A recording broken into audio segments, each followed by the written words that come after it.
खुद से बात करने की कला। दोस्तों, खुद से बात करना एक कला है जो साधना से उत्पन्न होती है। जिसने यह कला सीख ली, दरअसल उसने अपने अंदर के संसार को देख लिया। एक ऐसा संसार जो इस बाहरी संसार से कहीं उत्कृष्ट है। उस संसार में इस भौतिक संसार की तरह भाग दौड़ नहीं है।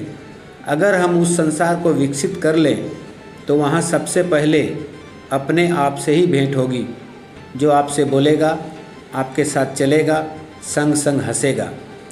आपके अंदर बैठा आपका प्रतिबिंब ही आपका ऐसा मित्र साबित होगा जो न कभी रूठेगा और न कभी दोस्ती तोड़ेगा।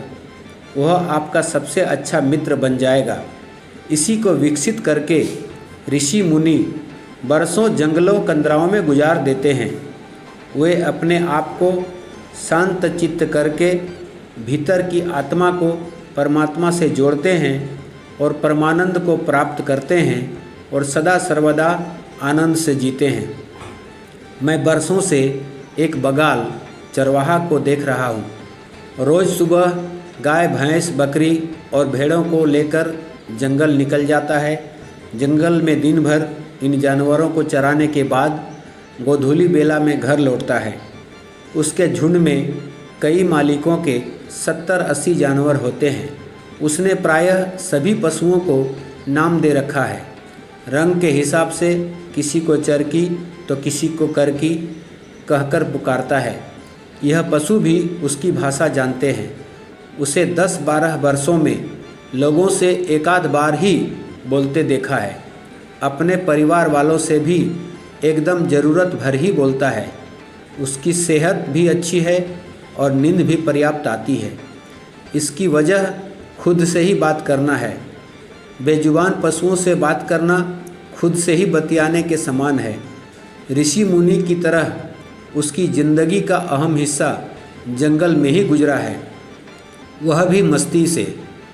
यह एक गहरा दर्शन है। वनवास अवधि के दौरान सीता हरण के बाद भगवान राम ने भी गाछ वृक्ष से बात की थी।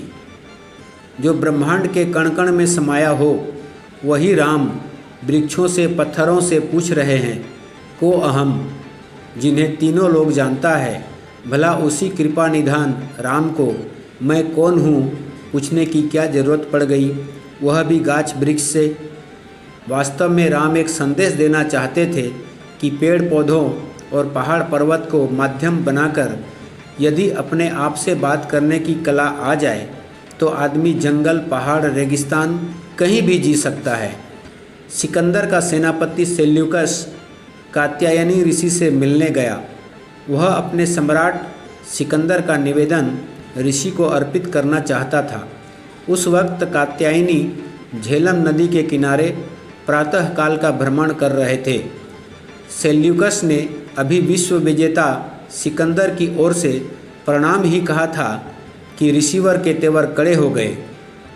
उन्होंने कहा, सेल्यूकस, तुम्हें जो कुछ भी कहना है वह अपने आप से कहो। झेलम की धारा और हवा का वेग उसे लोगों तक पहुंचा देगा। जिसे ज़रूरत होगी वह ग्रहण कर लेगा। यानी भारतीय ऋषि ने यूनानी सेनापति को भी अपने आप से ही बात करने की हिदायत दी थी। वास्तव में खुद से बतियाना एक ऐसी साधना, एक ऐसी कला है जिसके जरिए आप अपने अंदर के सूक्ष्म, विशाल और आनंदमय संसार में उतर सकते हैं। ऐसा करना कठिन तो है पर असंभव नहीं है। कृपया इस चैनल को सब्सक्राइब जरूर कर दें। धन्यवाद।